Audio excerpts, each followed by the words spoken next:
just to set the stage a little bit. Tri-State is in actually 4 states, so we say it's a badly named company. But other than that, Duane became the CEO in 2019 and has totally turned around the direction of the company and the delivery of power in New Mexico, Colorado, Nebraska, and Wyoming. So we think of him as nothing short of a miracle, seriously, and a turnaround artist. And I want to start by asking you that. You have a member board, the politics can be very mixed, but you have, over a few year period, taken that from an organization that was heavily based in fossil fuels, and now you have really a legal requirement, but you instigated it, to reduce your emissions 80% by 2030. Yeah. Tell me about being a turnaround artist. Well, I don't consider myself a turnaround artist. I'm just the guy that happened to be here at the right time, and I have the privilege to work for a board of directors. So that have this vision and share this vision. It could not be possible if it were not for them. And I have my board chairman here, Tim Rabin, who represents, he's a member at the end of the line, member-owned, nonprofit electric cooperatives. Every one of our 42 utility members that we serve is a nonprofit member-owned system. And Tim is just one example of a person who writes a check every month to his local electric cooperative, cares deeply about reliability and affordability, and yet people want to see an energy transition. And how do we do that and maintain those goals of reliability and affordability? When you have a 42-member board that meets every month and you have some from New Mexico and Colorado, they think a little differently about energy than Wyoming and Colorado, than Wyoming and Nebraska. I'm not sure if you've ever noticed that, but there is a difference of opinion. And yet, the magic sauce is that everyone can agree that reliability is important and affordability is important. And if we can figure out how to deliver reliability and affordability while making the energy transition, it's easy. And we have incredible support from our members. It's really not so hard, and it matters that we're all in alignment.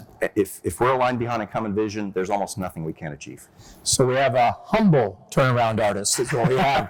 That's good. So, the decision to shut down coal plants in New Mexico and Colorado, talk about that and how you talked to your board about the need to do that. Was that a policy discussion? Was it economics? Was it a mixture? Well, of course, Governor, you were part of that solution. So if you remember in 2019, when I was considering interviewing for the position, I was doing my homework to say who in the West is the person to reach out to help bring together these groups, not just our board of directors, but also the environmental groups, the state governments, and it was always you. Everyone said, you need to talk to Bill Ritter. And so I can't remember if it was before I was hired or right after, but we had a very early discussion about how that could be achieved. And again, it's the focus first on reliability and affordability. And if you can demonstrate that this can be done while lowering carbon emissions, and we've achieved a great green energy dividend, really hit the market at a good time to bid wind and solar.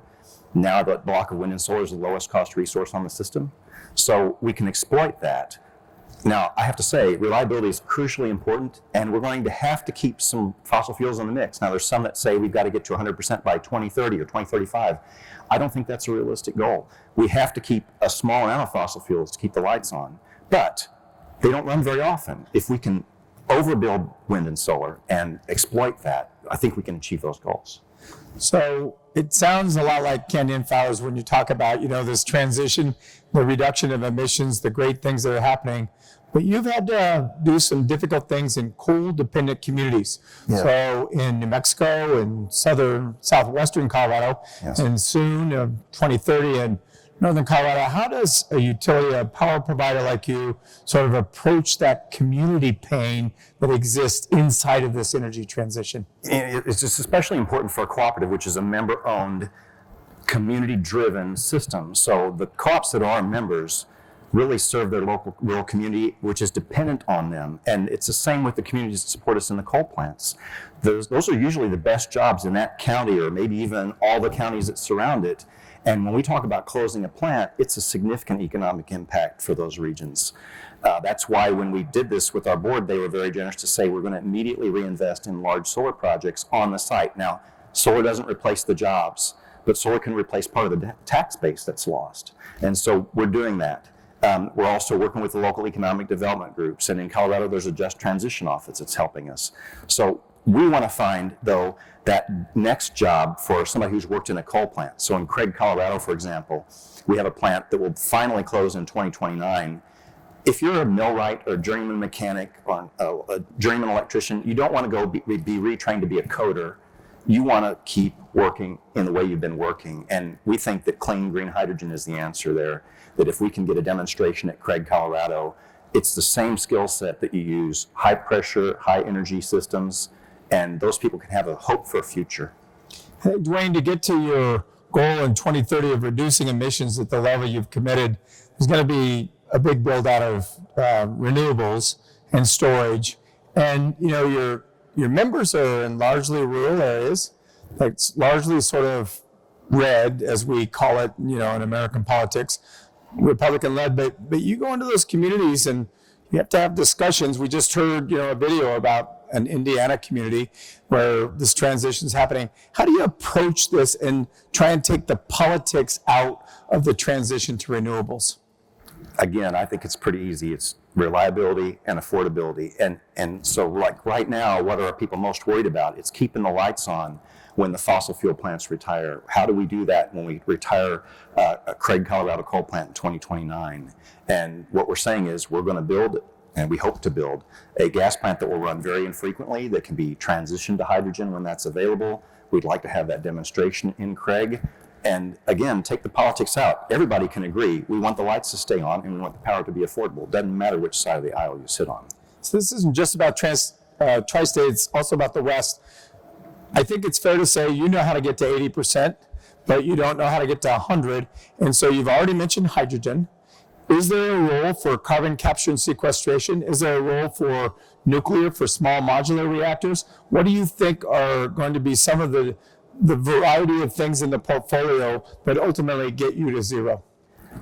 For us, the immediate move is to get lots of wind, lots of solar, and a large amount of storage, along with the fossil, a small amount of fossil. Now, that gets you to 2030, and for us, an 80% decarbonization relative to 2005. And if you think about the growth that Colorado has had since 2005, that's actually an 89% reduction per megawatt hour delivered. So I think we're setting the path there pretty aggressively in such a short period of time. But then when you say, how do you get to zero? I don't think anybody really knows. Nuclear has to be part of the answer. Clean hydrogen could be part of the answer. Geothermal is something we're exploring very actively. We're super blessed to be sitting right on top of the Rio Grande Rift Zone that goes all the way from Colorado down to the Mexican border. And that's right in the center of our territory. So we're actively exploring that, as you know, as you're leading that exploration yourself. And I have to give the governor some credit here. He is also being very humble, but it was his convening that set us on this path with the Responsible Energy Plan to bring together all the diverse groups and have a thorough discussion about the pros and cons. And in the end, we had unanimous support for that plan going forward. But the interesting thing about that, thank you, but also I would say, the environmental groups did not really trust that I should be convening tri-state because they just had such a history of being opposed in all that they did, and tri-state opposing it. And so you've built trust, and this is a leadership award. I want you to talk about leadership in the context of needing to build trust in this environment of energy transitions, unconventional partners, people that tri-state may have opposed, that oppose tri-state, but you've demonstrated a real, genuine leadership acumen, and just talk about that, and don't be modest this time. Well, trust is all about doing what you say you're going to do, and people won't trust you when they first meet you until you've actually demonstrated and they see your footsteps. And I'll just share, when I first met with the current Colorado governor, there was very little trust because of tri-state's previous actions or whatever that were maybe hostile to the state's goals. And I told the governor, we're going to make you a hero. And he laughed because he's like, right. And yet, just a year later, with your help and the Responsible Energy Plan, we were standing together on the Capitol steps announcing a transition, and I'd say today he's one of our greatest supporters. Yeah, and I think that there's a great deal of credit that goes to you because of sort of the leadership role, and I want to end, we're 30 seconds away, by just saying, how did you do that internally? You talked a little bit about it, but how did you lead that board to the place you are now, which is really different than it was 4 years ago? That board was looking for that transition, and that was part of the bargain. When I came on board, it was like, do you just want to keep doing the same thing? If so, I've got other things I can be doing. I was CEO in Arkansas at the time, and or do you want to make a change and do something fun? And the idea was, let's do something that's going to show the world what can be done. I'd always much rather be the just say yes guy than the just say no guy. And so we've been doing that together. But if it weren't for the support of the membership and the board, we'd never make it happen. Yeah. So it's an honor to be on stage with you. It's a real privilege, and you're very deserving of this. So congratulations. Thank you so much.